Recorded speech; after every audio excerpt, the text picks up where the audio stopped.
दोस्तों, क्या दुनिया एक बार फिर से किसी भयंकर टकराव के मुहाने पर खड़ी है या फिर समंदर की लहरों के बीच कोई बहुत बड़ा भूराजनीतिक खेल खेला जा रहा है? आज हम जिस खबर का विश्लेषण करने जा रहे हैं, उसने पूरी दुनिया की राजनीति में भूचाल ला दिया है। एक तरफ दुनिया का सबसे ताकतवर देश है, जो अपनी पूरी नौसेना और खतरनाक युद्धपोतों की ताकत के साथ अरब सागर में डेरा डाले हुए है, और दूसरी तरफ ईरान है, जिसने खुलेआम यूएस की इस भारी भरकम नाकाबंदी को धता बताते हुए एक ऐसा कदम उठाया है जिसने सबको हैरान कर दिया है।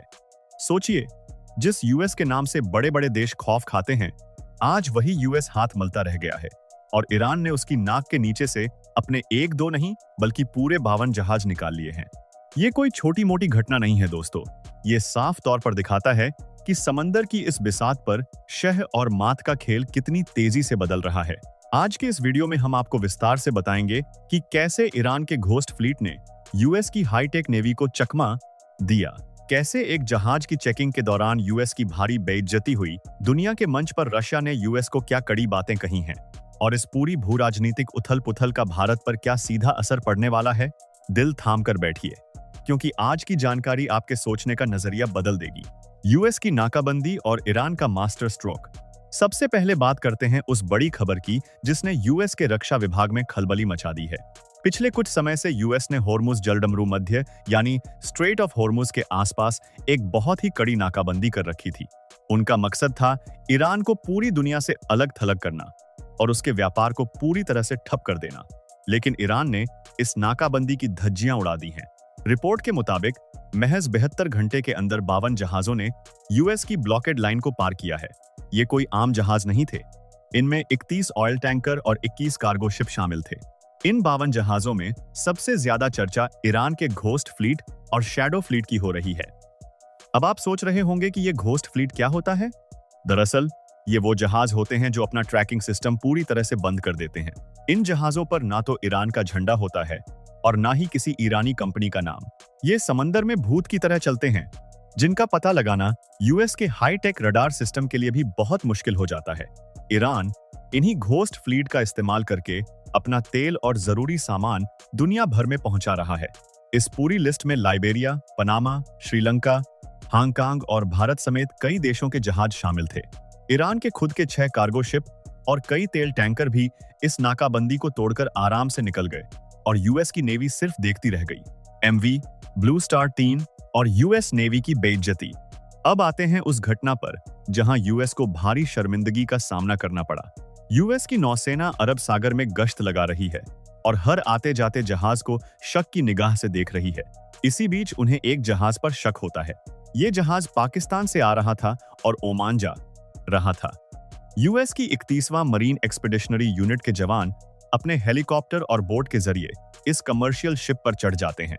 इस जहाज का नाम एमवी ब्लू स्टार 3 था। यूएस के जवानों को लगा कि यह जहाज ईरान जा रहा है और यूएस की नाकाबंदी का उल्लंघन कर रहा है। उन्होंने पूरे जहाज की सघन तलाशी ली, चप्पा चप्पा छान मारा, लेकिन अंत में उन्हें क्या मिला? कुछ भी नहीं। असकी सेना को यह बात माननी पड़ी कि यह जहाज किसी भी ईरानी बंदरगाह पर नहीं जाने वाला था। चेकिंग के बाद उन्हें मजबूरन उस जहाज को छोड़ना पड़ा।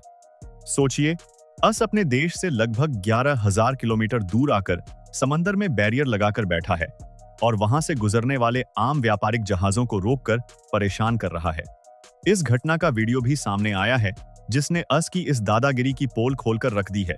यूएन में रशिया का यूएस पर तीखा प्रहार। यूएस की इन हरकतों को लेकर दुनिया भर में गुस्सा बढ़ रहा है और इसका सबसे कड़ा विरोध रशिया ने किया है। यूनाइटेड नेशंस में रशिया ने यूएस को लेकर जो बात कही, वो इतिहास के पन्नों में दर्ज हो गई है। रशिया ने साफ शब्दों में कहा कि यूएस इस समय समंदर में एक समुद्री डाकू की तरह बर्ताव कर रहा है। रशिया का तर्क बहुत ही सीधा और तार्किक है।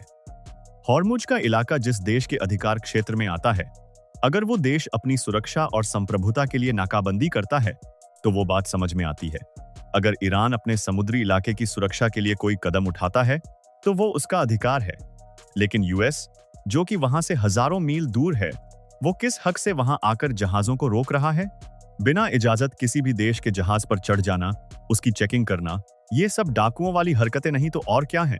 रशिया के इस बयान ने दुनिया भर के देशों को एक संदेश दिया है कि यूएस की ये मनमानी अब बर्दाश्त के बाहर होती जा रही है और इसका विरोध होना चाहिए। भारत का नजरिया और कूटनीति। अब बात करते हैं सबसे जरूरी पहलू की कि इस पूरे बवाल का भारत पर क्या असर पड़ रहा है और भारत का नजरिया क्या है। इस इलाके से निकलने वाले 52 जहाजों की लिस्ट में भारत के जहाज भी शामिल थे। भारत के लिए यह पूरा क्षेत्र रणनीतिक और आर्थिक दोनों ही नजरियों से बहुत महत्वपूर्ण है। भारत दुनिया का तीसरा सबसे बड़ा तेल उपभोक्ता देश है और हमारी अर्थव्यवस्था की रफ्तार बहुत हद तक मिडिल ईस्ट से आने वाले तेल पर निर्भर करती है। अगर यूएस और ईरान के बीच तनाव बढ़ता है तो हॉर्मुज से होने वाला व्यापार प्रभावित होगा, जिससे कच्चे तेल की कीमतें आसमान छूने लगेंगी और इसका सीधा असर भारत के आम आदमी की जेब पर पड़ेगा।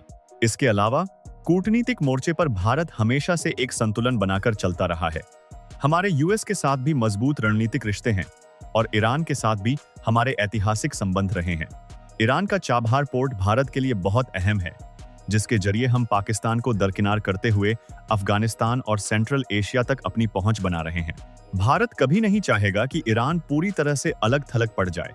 भारत हमेशा से समंदर में फ्रीडम ऑफ नेविगेशन यानी जहाजों की बैरोकटोक आवाजाही का समर्थक रहा है।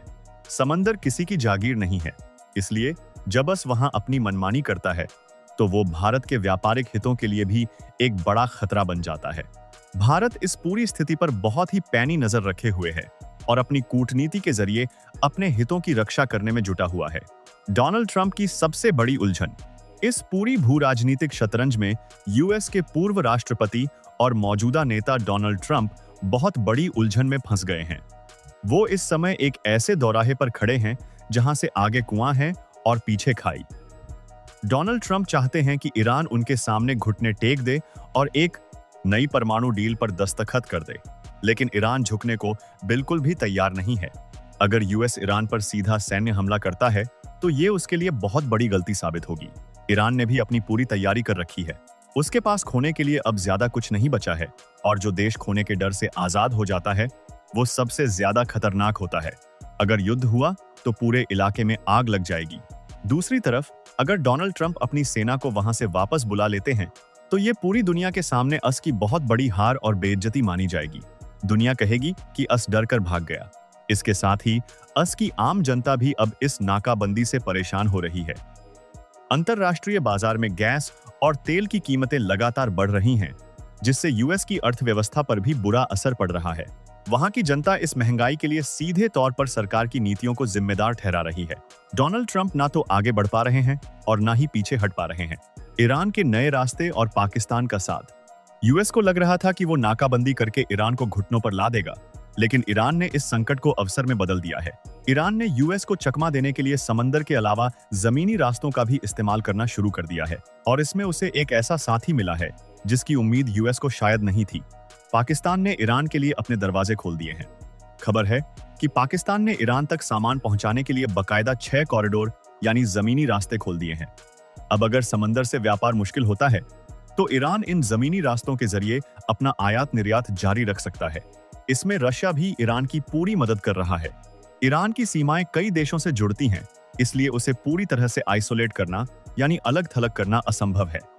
समंदर में घोस्ट फ्लीट और जमीन पर नए व्यापारिक रास्ते ये दिखा रहे हैं कि ईरान ने यूएस की हर चाल का एक मजबूत तोड़ निकाल लिया है। ये नया जमीनी रास्ता थोड़ा लंबा जरूर है, लेकिन ये ईरान की अर्थव्यवस्था को जिंदा रखने के लिए एक संजीवनी का काम कर रहा है। दोस्तों, आपको क्या लगता है? क्या यूएस की ये नाकाबंदी वाकई में समुद्री दादागिरी है या फिर दुनिया की शांति के लिए जरूरी है? क्या भारत को इस मुद्दे पर खुलकर ईरान का साथ देना चाहिए? अपने विचार नीचे कमेंट सेक्शन में जरूर बताएं। अगर आपको ये विश्लेषण पसंद आया हो तो इस वीडियो को ज्यादा से ज्यादा लोगों तक शेयर करें। हम ऐसे ही गहरे और अहम मुद्दों पर आपके लिए जानकारी लाते रहेंगे। आज के लिए बस इतना ही। धन्यवाद।